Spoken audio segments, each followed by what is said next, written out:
Ka-chow. You're driving along and all of a sudden you get a flat tire. Oh no! You want to throw your hazards on and get to safety. What does safety look like? If there is a tiny shoulder next to you, don't stop there. Please pull to the next exit. And if the next exit is a crazy hill, make sure that you go all the way down till you're at a gas station or somewhere on flat level ground that's easier for a tow truck to get to you or for you to jack up your car. Now, if you have to stop in an emergency situation, it is better to ruin your rim and get yourself to safety than it is to put yourself in a very dangerous position. We've pulled over to safety. Now it's time to take all that random stuff out of your trunk. Let's get all of our tools out of our spare tire kit. Those live underneath here for this car. So this is the jack for this car. This is a scissor jack. And this type of jack is literally named that because of the way that it scissors up and down. So this is our handle here, and it's going to go righty-tighty or lefty-loosey in order to operate that. Now, we've pulled over to safety, and the first thing that we want to do is set our emergency brake or parking brake, because we do not want this vehicle moving on us while we jack it up in the air. The next thing we want to consider is while we are jacking this car up, it's probably at least 3,000 pounds. And if we had to stop anywhere soft, so sand, gravel, grass, mud, how are we going to prevent this from sinking into the ground? So the best thing you can do is, if you don't already have like a piece of wood or something in your vehicle for this specific instance, you can hunt on the side of the road for a piece of trash and take maybe like a big plastic bottle and stomp it down until you can actually set that underneath here so that it doesn't sink into the ground while you lift the car. So we are going to pretend that we have a flat on our left rear here, so our driver's side rear. Let's go find our lift points. So let's refresh. Step 1, make sure you pull over to safety. Step 2, make sure that your parking brake or emergency brake is on, which we're going to check right now. Ours is engaged. Step 3, we're going to make sure we find our lift points and make sure that that jack is not going to sink into the ground.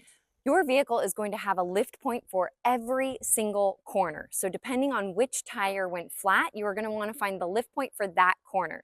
So if this is our left rear, which is the example that we're using, we're going to come down here.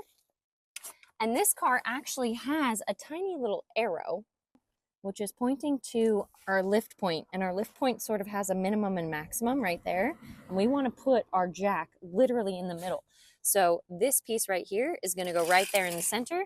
So we're going to go righty-tighty enough to find some tension, just like that. Now, the next step is to use the friction of the wheel being on the ground to break our lug nuts loose. Now, this is going to take our body weight, so that's why we do it while the car is on the ground. Okay, this is our lug nut wrench, and we want to set it up for success. So we are going to go lefty-loosey. Now, when we stand on this and use our body weight to break these loose, when you put this flat on, this is an okay angle. It's not great. You definitely don't want to be at an angle like that or an angle like that. So you want to find something that is going to work for you and your body. I'm going to try this one and see if that works. I'm going to put myself in a safe place here where the car is not going to move. So if your hood is up because you're doing the front, make sure you balance yourself on the fender and not the hood.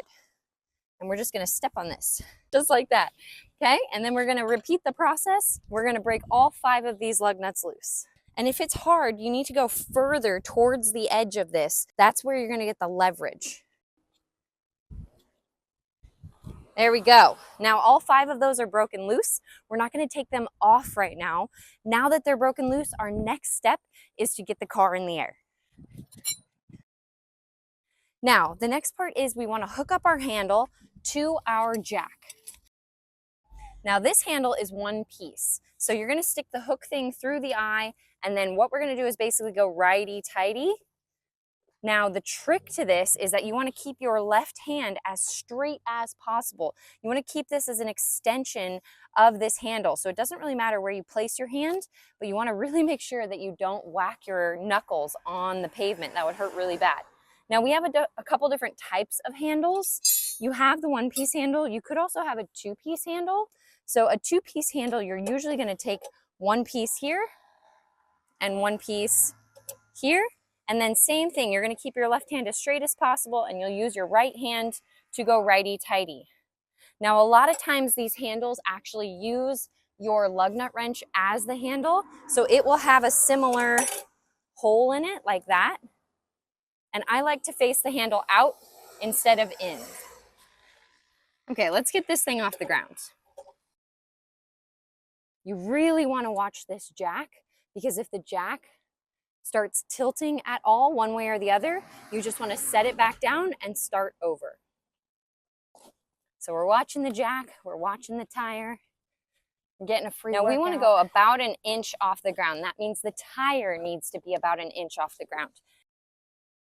Okay, let's review. We pulled over to safety. We've put our parking brake on. We made sure that our jack is not going to sink into the ground. We broke our lug nuts loose and found our lift point, and now we've jacked up our car. Now it's time to take our lug nuts the rest of the way off. There is a fun technique you can use if you can get this down, where you just kind of spin it and it'll do all the work for you. I like to set these over by my jack so I don't lose them. So when we get to the last one, the wheel is going to start to move.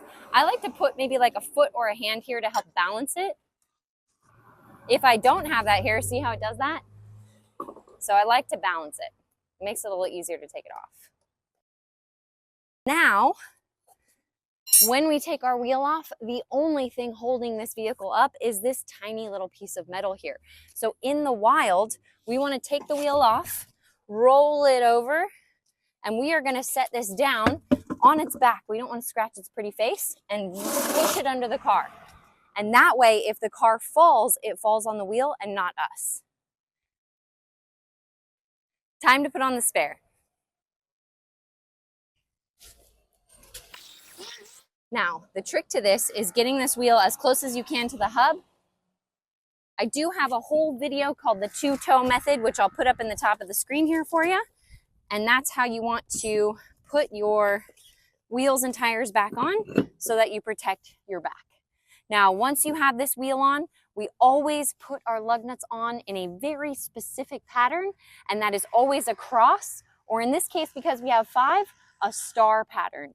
We do that because we're mating a flat piece of metal to another flat piece of metal, and we want there to be balance. Now, I like to start these all a couple threads by hand, so that you make sure that you're not cross-threading them. And then once we have them kind of started, we can do one hand tight, and then we're gonna go across from that one. Okay, now these are all hand tight, which just means that I've tightened them by hand with my tool. The next step is putting this on the ground. Now this part's kind of fun because lefty-loosey is always a little easier. So same thing, we're going to set our handle up for success. We want our left hand to be an extension of our handle here, and we're going to go lefty-loosey.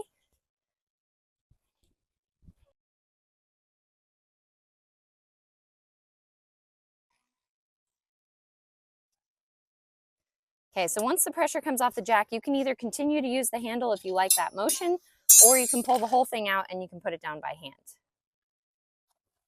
The last step, you want to make sure that you stand on these, and if you're a smaller person, you want to bounce on that to make sure that those lug nuts get tight enough to get you to safety. Now, when you're on a donut like this, you can only go up to 35 miles or up to 55 miles an hour, so that means you're driving directly to the tire store. So make sure that you get this taken care of, and then they will actually torque your lug nuts once you get there. I should mention on the jack, you do not want to wipe off the grease that's on here. So if you ever notice that there's extra grease, don't wipe it off. Your jack needs that to stay lubricated. If you have a crazy experience to share, make sure you leave it in the comments. And if you have any questions, leave them there as well.